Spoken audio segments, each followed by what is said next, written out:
burada etkilenen tarafta maksimum cevapların elde edildiği frekansın en altta 1000 Hz'e doğru kaydığını görüyorsunuz. Etkilenmeyen tarafta 500 Hz'te. Hem O VEMP hem C VEMP cevaplar için görülüyor. This is O VEMP and that is C VEMP. Tuning shift dediği de işte endomenfatik hidroz sonucunda işte oradaki basınç artışı nedeniyle iç kulaktaki vibratuar özelliklerin değişmesi neticesinde verdiğimiz uyarana bağlı olarak, frekansına bağlı olarak maksimum titreşimin olduğu frekans bölgesi değişiyor. Bu genellikle işte daha yüksek frekanslara doğru kayıyor. Burada görüldüğü gibi benim kendi genel bilgim 1000 Hz civarıydı. Daha yüksek de olabiliyormuş. En azından onu da görmüş olduk. Evet. Okay, let's start with some practice.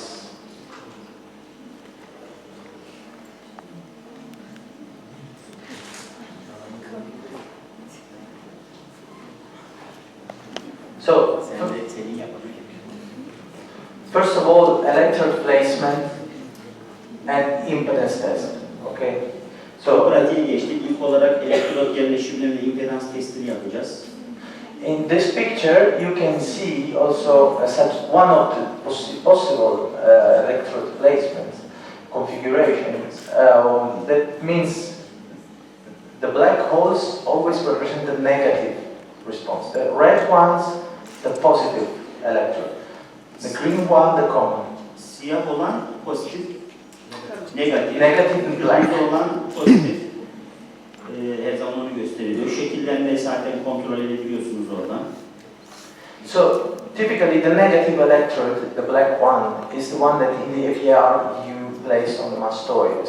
It's the one that you place on the site of where the response is coming. And in this case, it's the SCM muscle, okay, that is interested. So the negative one on the SCM muscle. Negatif olan SKM kasının üzerinde yerleştirilmiş durumda. You get the muscle by letting the patient rotate the head without breaking, and you see it increasing. The muscle is very, very big, okay? And you place it here right on the third middle portion superior, where the muscle is bigger. SKM kasının kasılması biraz enteresandır. Sağ SKM kasıldığında baş sola rotasyona geçer. O yüzden hani sağ SKM üzerinden bir ölçüm yapılacaksa başın sola çevrilmesi gerekiyor. Elektrodun yerleştirileceği yerde işte orta bir bölüşlük kısım dense de maksimum kasılmanın daha büyük kabarıntının olduğu bölge elinizde palpe ederseniz o bölgeyi tespit edebilirsiniz. Another important part is that the symmetry. Diğer önemli nokta elektrodların same line right and left. SKM üzerinde aynı düzeyde olması, simetrik olması, bu kontraksiyonun eşit, yakın olmasını da sağlayacak. Then the positive ones, I always suggest to place them right on the bone, on this clavicle, but close to the insertion of the SCM, not too far. Pozitif elektrodu klavikulada sternuma, yani kasın yapıştığı yere yakın bir bölgeye yerleştirdiğinden bahsediyor. Sternoklavikular eklemede yapışabileceği söylenir literatürde. Evet. And common electrode, yes, the green one, now I placed it on the FZ, okay. Kalın elektrodu FC yüksek alın bölgesine, saç çizgisinin bitim bölgesine yerleştirdik. It's comfortable because if you're doing then ocular air conductive VEMPs, you just have to displace this once. Keep it this like it's placed now. But if you use bone vibrator, okay, this is not the right position, otherwise you get all the interferences from the vibrator.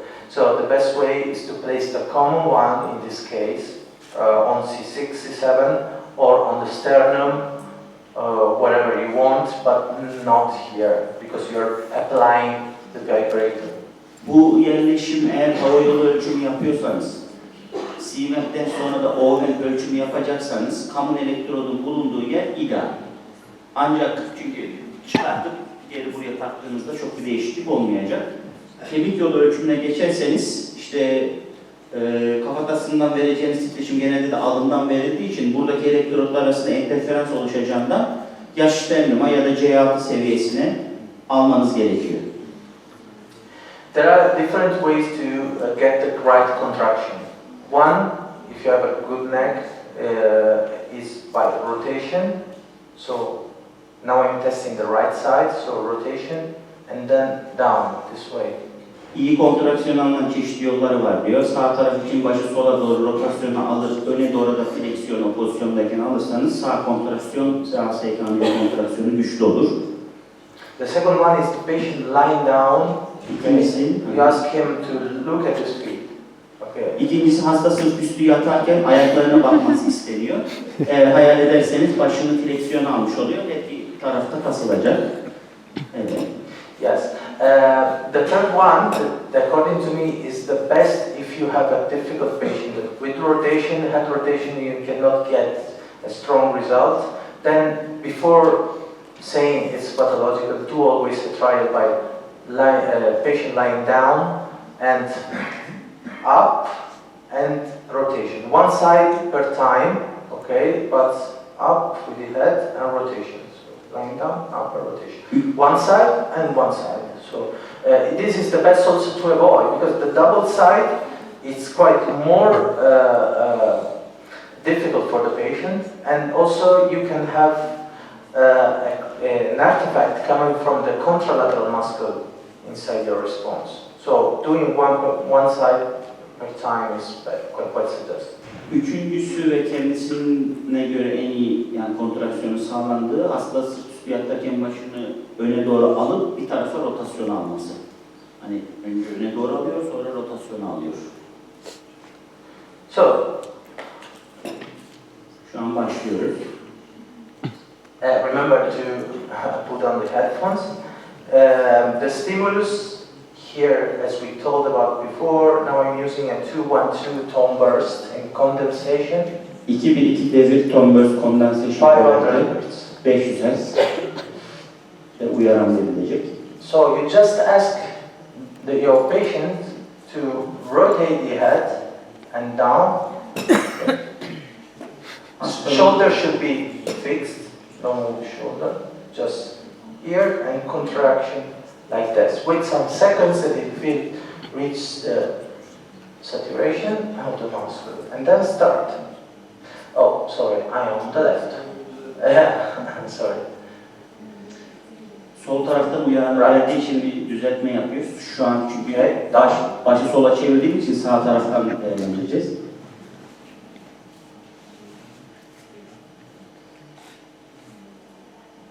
When the amplitude is quite stable, you stop, just relax, just 20 to 40 sums are enough.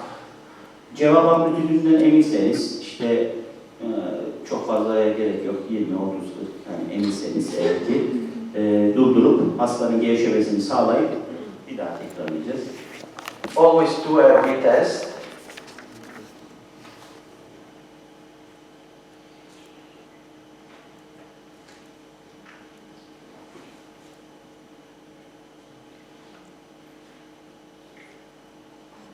You see that amplitude of the complex is quite the same, so you can stop. Amplitüdlerin tekrarlanabilirliği olunca durdurdu. The complex is this one, actually. Dalgaları işaretliyor. Now let's go to the left. No, just we are on the right. Let's do a 2000 Hz. Just do it. Hazır sağ taraftayken bir de 2000 Hz'e bakalım dedi.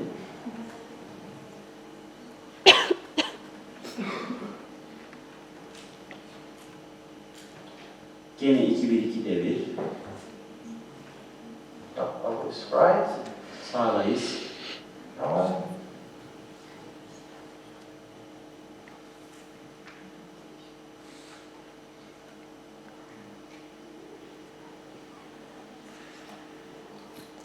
Stop. Hasta geliştikten sonra gene tekrarlanacak. Retest.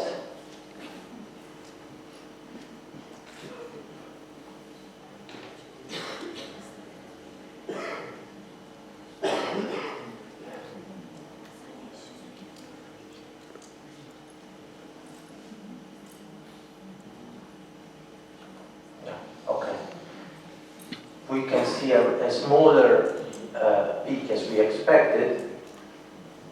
500 Hz ile 2000 Hz'le karşılaştırdığınız zaman 2000 Hz'deki dalga amplitüdlerinin daha düşük çıktığını görüyorsunuz zaten. Now let's go to the left. Şimdi sol tarafa geçiyoruz. First 500. Önce 500 Hz.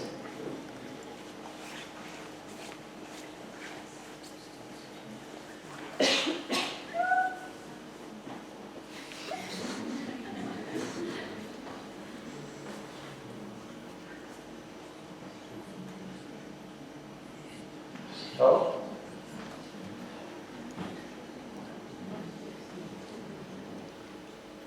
Retest.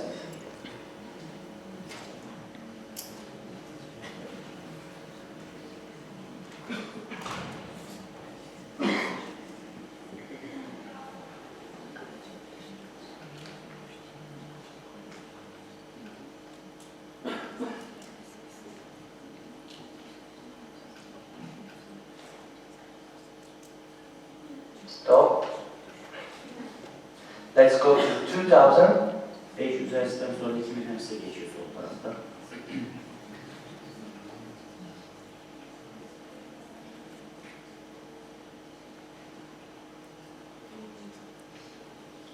Okay.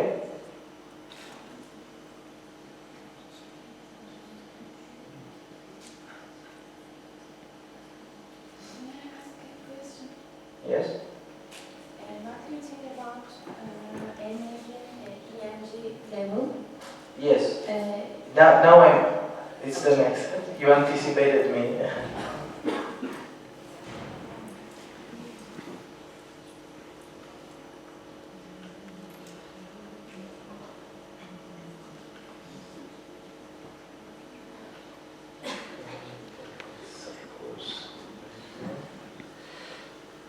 Okay, here we can see normal difference 15%, both on, and 25% is okay from right to left. Consider that the threshold of pathology is 50%, 40-50%. We are okay. Sağ ve sol tarafı karşılaştırmak isterken burada değerleri var. Birbirleriyle karşılaştırma asimetri oranlarını görüyorsunuz. As you can see, the amplitude of the response we could get is, in this case on the right, that's generally the strongest muscle of a person. It's 386 microvolt, 228 on the left is okay. Less than 50 microvolt is a problem. It means there's no response, by my experience. So 100 is the mean level. A good neck can reach even to 300 or 380. Şimdi sağ tarafla sol taraf arasında amplitüde aslında fark var ama ikisinin de normal olduğunu ifade etti. And what we can see here also in the tuning curve, we can see in this case always a decrease of response from 500 Hertz to 2000 in this case. If we do also 1000, it will obtain the exact graph that we have seen before in the slide. Bu frekansa göre amplitüdlerin görüldüğü bir eğri. Şu an sadece 500 Hz ile 2000 Hz yaptığı için iki frekans gözüküyor. Size göre sol taraf 500 Hz, sağ taraf uçlar 2000 Hz. Arada 1000 Hz ya da 4000 Hz'e baksaydı onlar da gözükecekti. Sonuçta bir eğri ortaya çıkacaktı. Tuning eğrisi diye. So what we can see here, we can see that the left side is a little bit smaller than the right side. Okay, but I show you one thing now. We go back to the left, to the right, sorry, at 500 Hertz. Let's do an experiment, so I reply also to the question of your colleague. We are on the right. This is our reference response. Now, do a contraction on the right, but I reduced one, so don't contract too much. Increase it. Start without contracting and then increase a little bit. Şimdi sağ tarafta bir daha bakıyor. Çok fazla kas. Okay, increase your contraction a little bit. All right. Okay. Imagine that this is the case, simulated case, of a patient with pain on the neck or with difficulty on getting a good contraction. Okay. So the response is this one. It's a great deal smaller. And in some cases you can even get no response because the patient cannot get right contraction. Bir hasta düşünün, boyun ağrısı olan, kas kontraksiyonu yeterince yapamayan, bu simülasyon hastası gibi düşünelim diyor. Dikkat ederseniz sağ tarafta güçlü bir kontraksiyon vardı normalde güçlü kastında. İkinci de Fatih Hocam daha düşük kas kontraksiyonu sağladı. O yüzden de amplitüt biraz daha düştü. Yani sanki boynunda ağrısı olan bir hastanın durumunu simülasyon yapıyormuş gibi düşünelim. Yes. Consider that the amplitude in this case is everything. So having a half amplitude is the same difference from a normal or pathological patient. So it's an important parameter. So the contraction has a big role. But how can you understand if the problem is the contraction or if the problem is in the otolith? Burası önemli. Şunu ifade ediyor. Sonuçta VEMP'de temel analiz parametremiz bizim dalganın amplitüdü. Peki diyor, dalga amplitüdü küçük çıktığında bunun bir sakbiler patolojiden kaynakların olduğunu veya hastanın herhangi bir boyun ağrısı ya da başka bir şeyden ötürü kontraksiyonunu yeterince yapamamasından kaynaklı olduğunu nasıl ayırt edeceğiz? Yani birinde patolojik bir durumdan mı kaynaklı, öbüründe yoksa kas kontraksiyonu yetersizliğinden mi böyle ortaya çıkıyor? Şimdi onu göstereceğiz. Bu önemlidir, çok karşılaşılır çünkü problem. So, a good strategy, the first people who had this problem 30-40 years ago, they started getting a sphygmomanometer and pressing the head and looking at the pressure and trying to get the same pressure level on both sides. So at least I'm doing the same effort from both sides, okay? So I'm sure that if there's only a problem on one side, I can see that. It's a first way to get a monitoring, a sort of biofeedback, so-called, to the VEMP. Bundan yani 30-40 yıl önce manometre vasıtasıyla hastanın başı mesela öne doğru kontraksiyonu aldığında manometrenin ibresini hani bir tarafta kaça getiriyorsa öbür tarafta da aynı kontraksiyonu sağladığında ibreyi eşitlerse her iki taraftaki kontraksiyonların eşitlendiğini, böylece ölçümün güvenilir yapılabileceğini söyledi. Zamanla tabii bu evrildi. Biofeedback olayları devreye girdi. Sonra bir daha evrilme durumu var. İşte analiz üzerinde bir takım çeşitli hani analizler yapılabiliyor. Şimdi göstereceği yöntem de daha başka bir yöntem. Bu güzel bir yöntem. Bunu bir incelemekte fayda olacak. So what I can do now in 2019 is doing at first a control electromyography, something like that, a sort of EMG. So I monitorize in real time the contraction level, the mean contraction level of the muscle at each acquisition. Okay. So first of all, I do a sort of calibration. Okay, so I want to check for each patient what is the maximum mean contraction level, and create a scale of values based on the neck of that patient. Okay. First of all, so I tell the patient, first of all, do the maximum contraction you can on one side, so right side. Do the contraction. Stop. When you reach the right level, he will set up the scale. You see that the maximum level he reached in this case is 264. Okay. Now, if you contract, do a contraction on the other side. So scale, just a moment.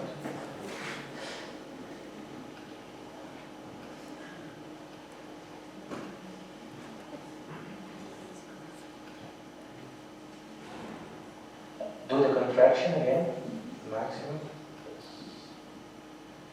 Okay, you see that if the patient is stopping, so stop, and then again, okay, you see the white bar indicates the level of contraction in real time, okay, and that there you have the number, yeah, of contractions. So you go from 0 to the maximum. So what I want to see is to normalize both sides. So I use this scale now to test on the right and on the left. So when you ask the patient to give a contraction in order to match the green, only the green part. Whatever comes on for contraction levels that are on the orange part or the red part are discarded. So rejected from the average. A kind of biofeedback. It's a biofeedback. It's called biofeedback. This way I have two advantages. First of all, I'm sure that the patient is contracting at the right intensity. You operator, you audiologist, have the perception and the quantity of contraction that the patient is approaching. So if you see that the patient is given a 40 microvolts of contraction, you are sure that the problem is not the otolith, but the fact that the patient should give a better contraction. Okay, so you have this kind of information is important. Secondly, you avoid all the inferior contraction levels. They are all rejected. So it means that if the patient during the test will be relaxed, and you start getting zeros inside your wave, so it will reduce the amplitude. It cannot happen with biofeedback because the contraction is under the green level, nothing will come into the average. Şimdi burada yaptığı şey şu oldu. Bir çeşit EMG ölçümü yaptı, kalibrasyon yaptı. İlk verdiği örnekte hani sağ tarafta manometrede fibre neyse sol taraftaki manometreyi de ona getiriyoruz şeklinde ölçüm yapılıyordu ya. Burada sol tarafa doğru rotasyon aldığında başı sağ SKM'nin yapabildiği işte maksimum kasılmayı ölçtü, bir ortalama değer buldu ve o sizin ekranda görüldüğü yeşil alan olarak karşımıza çıktı. Bu bizim için ne olacak? Referans olacak. Sonrasında diğer tarafı değerlendirdiğimiz zaman oradaki SKM kasının kontraksiyonunu bir önce elde ettiğimiz o yeşil alan içerisinde tutması hastada istenecek. Bir çeşit biyofeedback yapılacak. Böylece her iki tarafın da eşit şekilde kasıldığından emin olunacak. Yani bir tarafı referans alarak diğer tarafı ona dengelemek amaçlı yapılan bir uygulama oluyor. Güçsüz tarafı yapmak daha mantıklı. Evet, bakarsanız çünkü güçlü tarafa, güçsüz tarafa yetişmesi mümkün olmayacak. Önemli vurguladığı bir şey, iki tane büyük avantajı var diyor. Bir kere her iki kasın da kasılma miktarı eşit olduğundan ötürü test sonucunda bir anormallik ortaya çıkarsa bunun yorumlanabilmesi, hani kas kontraksiyonundan kaynaklı değil de örneğin sakülde bir problem ya da sinirde bir problem var diyebilirsiniz diyor. İkincisi de özellikle şu turuncu bölgede daha düşük şiddetli meydana gelen kas kasılmaları. Örneğin hasta kas kontraksiyonu yapıyor ama yoruluyor ve gevşetiyor. Kas kontraksiyonu zaman zaman düşüyor. Hep kesintisiz aynı şekilde devam etmiyor. Bu tip kasılmalar olduğunda yeşil alanın altında kaldığından ötürü cevaba katılmıyor. Bunların hepsi sıfır olarak kabul ediliyor diyor. Böylece cevap güvenilirliği de sağlanmış oluyor. So I start.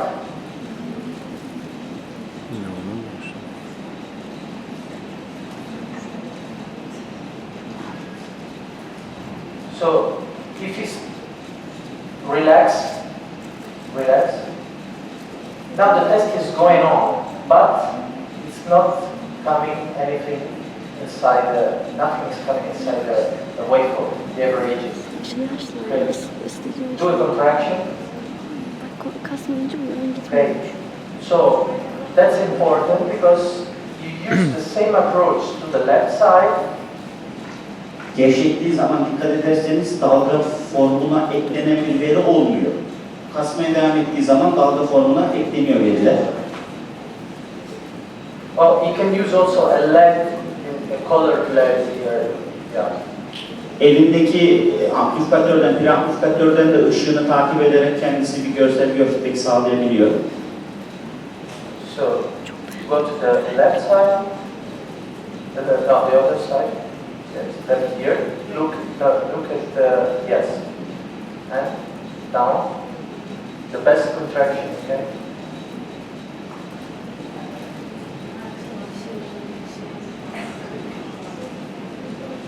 Beyaz bar amplitüt miktarını gösteriyor. Ne zaman ki yeşilin arası yeşil bölgeye denk geliyor, cevap olarak kabul ediliyor.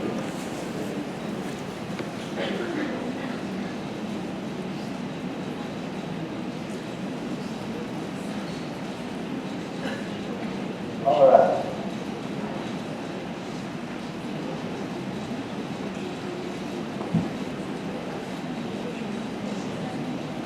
Of course, now we have also some natural fatigue after so many.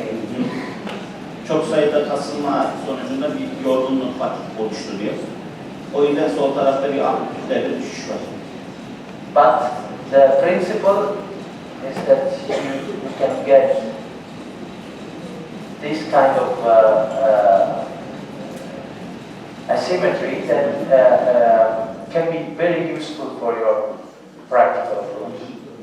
And also, we have also the possibility to apply the rectification. That is just a step more. If you here you are just monitoring the response, okay? But you can even divide each acquisition per the mean contraction level in real time, okay? So in this case, your final result is normalized according to the contraction level. So it's no more just a myogenic potential, but it's normalized, rectified by the contraction level. Bir sonraki adımda rektifikasyonla yapılabiliyor. Her bir bir istatistiksel işlem aslında bu cihazın yapabildiği. Her bir uyaran öncesinde kas kontraksiyonu belirleniyor. Uyaran sırasındaki kas kontraksiyonu belirleniyor. Bunların her birinin ortalaması toplam verilen uyaran sayısına göre belirleniyor. Bir işlem yapılıyor ve her iki tarafta bir rektifikasyon işlemi yapılıyor. Bu amaç kas kontraksiyonundan kaynaklı patolojik bir durum ortaya çıkmasın. Elde edilen cevapların en azından gerçekten kas kontraksiyonunun miktarını etkilemeden elde edilmiş olmasını sağlamak.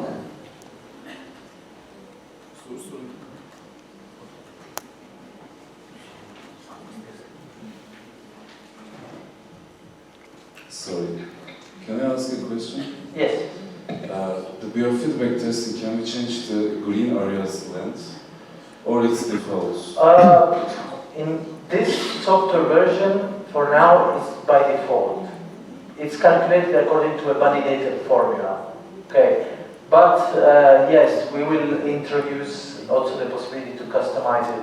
But some people ask me, no, please block them. So it depends on the use. But the one that we calculate is quite correct. It's perfect according to the paper. I still it's hard to achieve it. To strict, you mean? Yeah, so it's harder for the patient. Yeah, I know, I understand. But yeah, in some cases it can be a problem if you have not the right straight part. One person is maybe easy, but if you have a heart problem, Yeah, it takes longer to get. Yes, I know. Yeah, no, you're right. Thank you. It's not a big difficulty to introduce a customizable. Just for now we did what is required in the literature. But it's a good suggestion.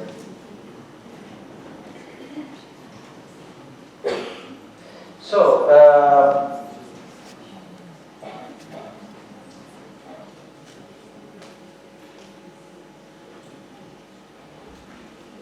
Any question? Herhangi sorusu olan?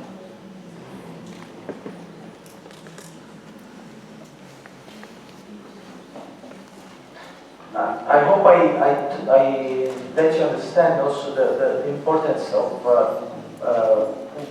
saving time by doing a step more. So biofeedback is saving time because you are looking at the level of contraction. And so I've seen many audiologists wasting even 1 hour for one patient just because there was no response coming, and they try to change the electrodes, and then they try to get another way to make the contraction, and nothing. And then in this way you save time. Bu uygulamaların ana amacı zamanı verimli kullanabilmek. Pek çok odyolog gördüm diyor. Hastayla 1 saat boyunca uğraşıp da diyor cevap alamayıp cevabın kaynağının elektrot yerleşiminden ya da başka türlü şeylerden olduğu için uğraşıp istediği kadar uğraşsın hala cevap gelmeyecek belki. İşte bu zamanı verimli kullanmak adına ki bizim için zaman önemli bir şey gerçekten. Herhalde, okey?